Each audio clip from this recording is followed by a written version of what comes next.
भव्य आत्माओं,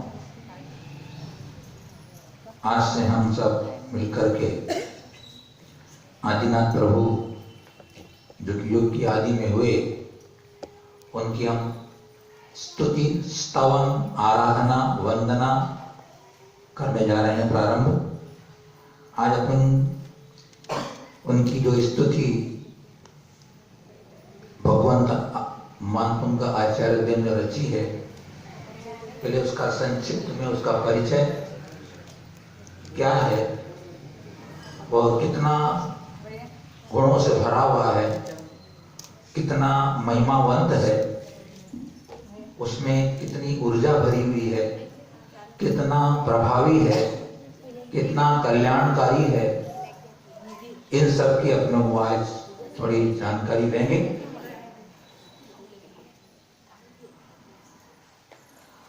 अपन जिस भक्ति को प्रारंभ कर रहे हैं वह आदि ब्रह्मा आदिनाथ भगवान का स्तवन है, स्तुति है, प्रशंसा है, गुणानुवाद है, जिसका कि नाम है भक्तामर स्तोत्र,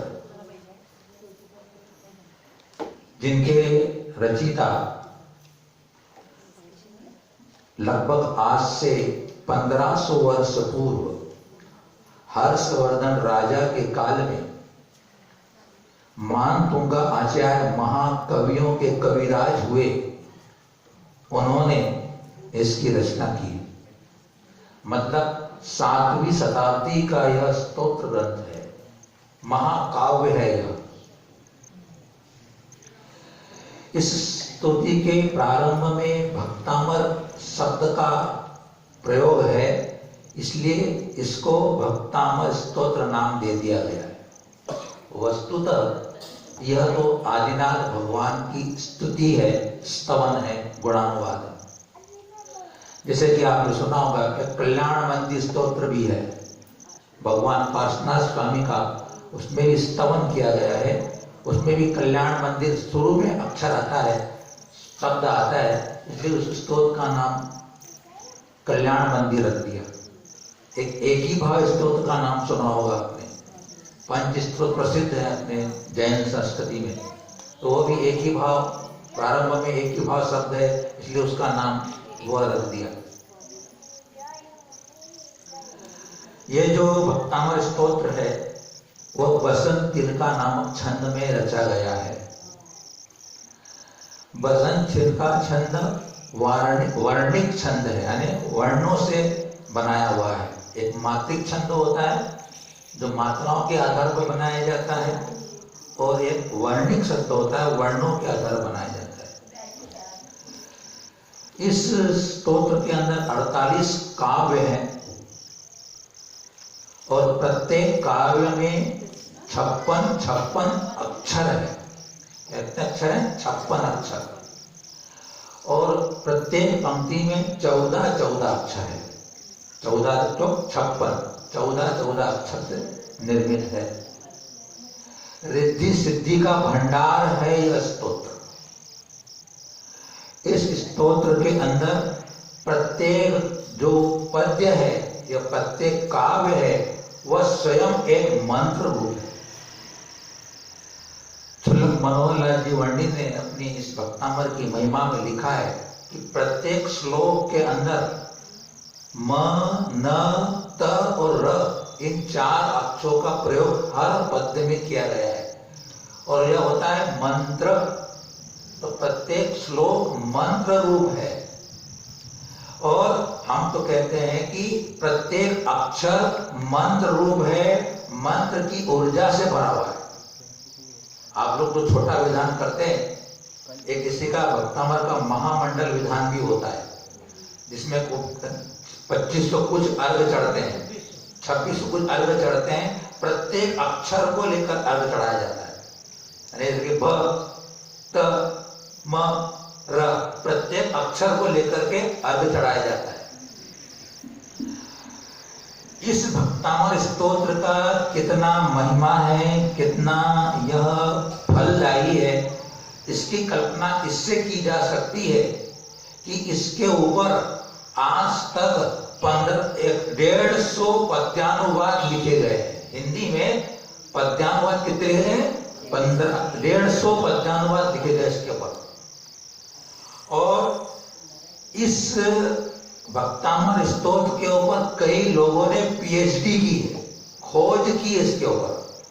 विदेशों के अंदर भी भक्तामर स्तोत्र के ऊपर कई वैज्ञानिक लोग खोज कर रहे हैं।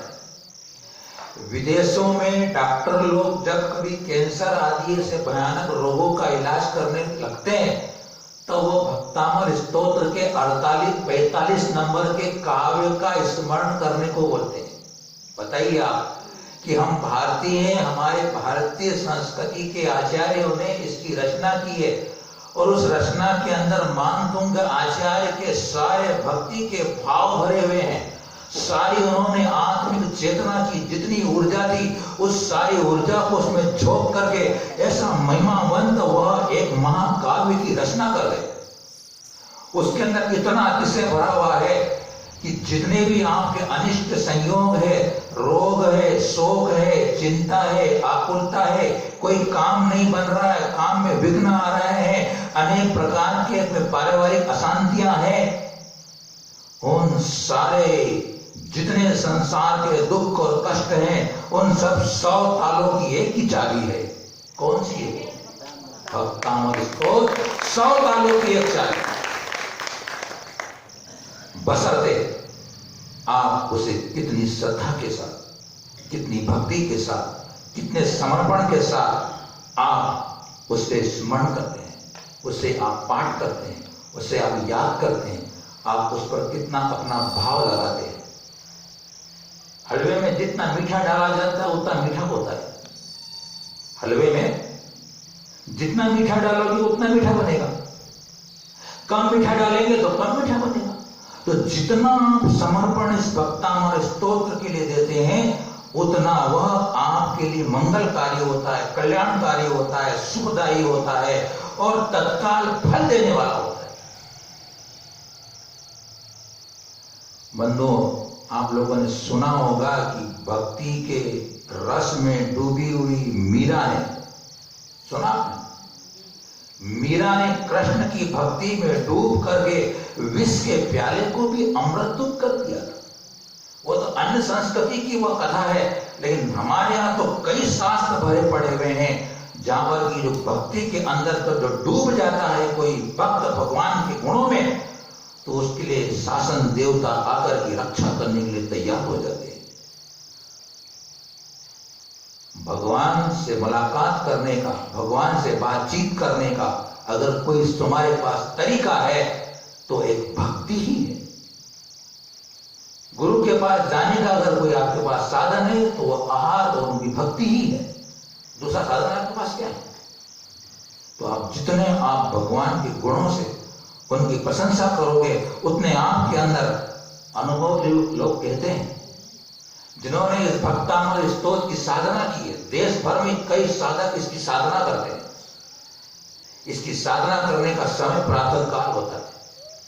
अगर इसकी पूरी लाभ लेना हो, पूरी इसकी ऊर्जा को लेना हो तो प्रातः काल का समय बहुत अच्छा समय होता है। पूर्व दिशा में, उत्तर दिशा में बैठ करके पद्मासन से अगर इसका पाठ करते हो तो वह पाठ अधिक फलदायी होता है, अधिक कार्यकारी होता है।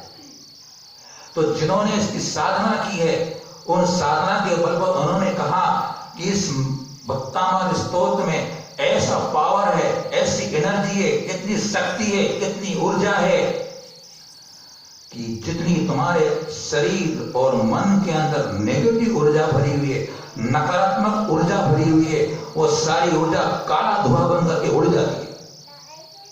ये साधना का क्षेत्र है। जितना आप इसके अंदर भक्ति लगाते हैं, मन को लगाते हैं, इसके एक अक्षर के अंदर देवताओं का वास है।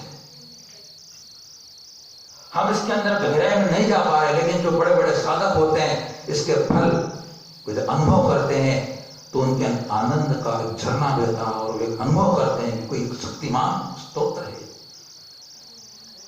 6 नंबर का काव्य की महिमा बहुत गाई गई शास्त्रों में है। जिन्होंने इसका अध्ययन किया है, खोज की, 6 नंबर का काव्य जिनको स्मरण नहीं रहता है जिनकी बुद्धि कमजोर है, बच्चे पढ़ने में कमजोर है, जिनको विद्यार्जन जल्दी नहीं होता है। 6 नंबर का काव्य अल्पस्तुतम सुतवताम परिहासताम, अगर उस श्लोक को पढ़ते हो, उसके आप जाप करते हो, उसको स्मरण करते हो, तो वह कई इसके सामने रिजल्ट आए हैं कि एक दिन की साधना के बाद बच्चों की स्मरण शक्ति के अंदर बहुत बड़ा अंतर आ गया। अगर इस श्लोक की साधना करना है आपको, ज्ञान मुद्रा के साथ करते हो तो बहुत फलदायी होती है। ज्ञान मुद्रा है ये वाली। ज्ञान मुद्रा मस्तिष्क के अंदर जितने भी टिश्यूज हैं, बारीक बारीक नसें हैं, उन सबको सक्रिय करता है। कौन सी? ज्ञान मुद्रा। उपाध्याय परमेष्ठी जब कभी आशीर्वाद देते हैं, आपने मूर्ति देखी होगी, ऐसी मूर्ति देखी आपने, उपाध्याय परमेष्ठी। उपाध्याय परमेष्ठी ज्ञान के भंडार होते हैं। मध्य प्रदेश के अंदर देवगढ़ के अंदर उपाध्याय परमेष्ठी की, पंच परमेष्ठी की मूर्तियां बहुत प्राचीन बाद बनने लगी। अब तो यह ज्ञान मुद्रा के साथ करते हो उस श्लोक के साधना, तो आपको स्मरण शक्ति बहुत जल्दी बढ़ती है, स्मरण शक्ति ज्यादा रहती है। साधना है और श्रद्धा का विषय है, क्योंकि आप एक दिन बैठोगे और एक दिन में आपको मालूम नहीं पड़ेगा। अब 8 दिन, 15 दिन, 21 दिन साधना तो करो। इसकी साधना करने में सुनिश्चित आपको इसका लाभ मिलता है। कथा की बहुत ज्यादा कहने की जरूरत नहीं, क्योंकि आप सब उस कथा से परिचित है। देख लो, जब संसार में 99 दरवाजे बंद हो जाते हैं, तब एक दरवाजा खुला रहता है। आप संसार में हो, सारे तुम प्रयत्न कर लो, संसार में जितने भी रह करके, सारे शारीरिक, मानसिक, आध्यात्मिक, किसी प्रकार के, जब तुम असफल हो जाओ तो तुम्हारे पास एक दरवाजा खुला है, वह है जनेंद्र भगवान का मंदिर और भगवान की भक्ति। वो एक निखौमा दरवाजा है आपके लिए, जो सारे रास्ते खोलेगा तुम्हारे, और सफलता की सीढ़ियों पर ले जाने वाला अगर कोई है तो जनेंद्र भगवान की भक्ति। बंधुओं, वह भक्ति का स्तोत्र जब रचा, कब रचा? जब मान तुंग आचार्य पर धर्म संकट आ गया। बात को ध्यान से सुनना, धर्म संकट आ गया। एक राजा, उसके राज्य में रहने वाले लोग, कई लोग थे, वो ईर्षा करने लगे।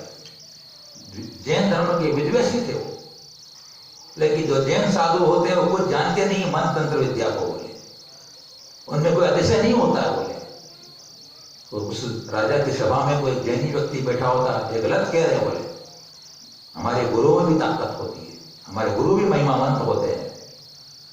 तो राजा ने कहा, हमारे सामने लाभ दिखाओ, उनके कोई अतिशय करता है क्या, वो कोई चमत्कार दिखाते हैं? ये भी स्मरण रखना कि चमत्कार में नमस्कार मत करना। आज दुनिया चमत्कार के पीछे नमस्कार कर रही है, लेकिन वह चमत्कार भक्ति से होता है। चमत्कार के पीछे मत भाग जाना। जितना भक्ति करोगे, चमत्कार अपने आप हो जाने वाला है। चमत्कार को नमस्कार मत करना। नमस्कार में चमत्कार होता है, ध्यान रखना आपने। अरे जब समंतभद्र आचार्य देव पर संकट पड़ा, तो उन्होंने नमस्कार के द्वारा ही भगवान चंद्र प्रभु भगवान की प्रतिमा को प्रकट कर दिया। इसलिए नमस्कार में चमत्कार है। एक उपसर्ग नाम का, उपसर्ग स्तोत्र नाम का प्राकृत में है, उसमें लिखा है, भगवान आपके मंत्र को छोड़ दो, आपकी भक्ति को छोड़ दो। अगर कोई एक श्रावक या भक्त आपको श्रद्धा से नमस्कार कर लेता है, तो उसका वह दुर्भाग्य सौभाग्य में बदल जाता है। नमस्कार करने का कितना महत्व है? नमस्कार का मतलब क्या होता है? हमने समर्पण कर दिया भगवान को। जितना समर्पण करते हैं हम, उतना हमें अंदर का जितना अहंकार है, जितना कसाय है, जितने आवेग हैं, उद्वेग हैं, वो सब बाहर निकल जाते हैं। हम नमस्कार करते तो क्या होता है? अगर मस्तक नीचे जाता है तो जितनी नेगेटिव ऊर्जा जहां भरी हुई है, वो पॉजिटिव ऊर्जा में कन्वर्ट होती है, बदलती है। अपने अंदर नाभि के नीचे से जो ऊर्जा आती है, ये मनोवैज्ञानिक लोग कहते हैं। हमारे तो अगर भाव लगा दिया तो भाव ही काम करता है, ऐसी बात नहीं है। लेकिन जो पॉजिटिव एनर्जी है मस्तक में आती है, और सोच नहीं तो प्रारंभ होती है। इसी को तो ठीक रखना है, यहां से काम शुरू होता है। जब संकट पड़ा मानतुंग आचार्य के ऊपर, राजा ने कहा बुला के लाओ। नहीं जा सकता, बोले मैं निगंबर मुनि हूं, मैं किसी के पास नहीं जाता हूं। राजा राजा होता है, और वे जबरदस्ती उन्हें आज दरबार में ले गए और उन्हें तालों के अंदर बंद कर दिया। 48 तालों के अंदर बंद कर दिया। 48 कोठियों वाले 48 तालों में बंद कर दिया। मानतुंगा आचार्य बोले धर्म संकट में है, धर्म की प्रभावना करना है, जिन शासन महान है, इससे बड़ा कोई धर्म नहीं हो सकता है। उनके मन में ऐसी आस्था। इन जैनेतर लोगों के लिए जो इस पर आस्था नहीं रखते हैं, उनकी आस्था को कैसा बनाया जाए। मानतुंगा यार बैठे आदिनाथ भगवान की मूर्ति को अपने हृदय कमल पर विराजमान किया और रचने लगे आदिनाथ स्तोत्र की काव्य रचना। महाकवि थे वो, संस्कृत के प्रकांड विद्वान। एक एक श्लोक की रचना होती चली गई और एक एक तारे टूटते चले गए। एक एक श्लोक की रचना होती चली गई, एक एक तारे टूटते चले गए।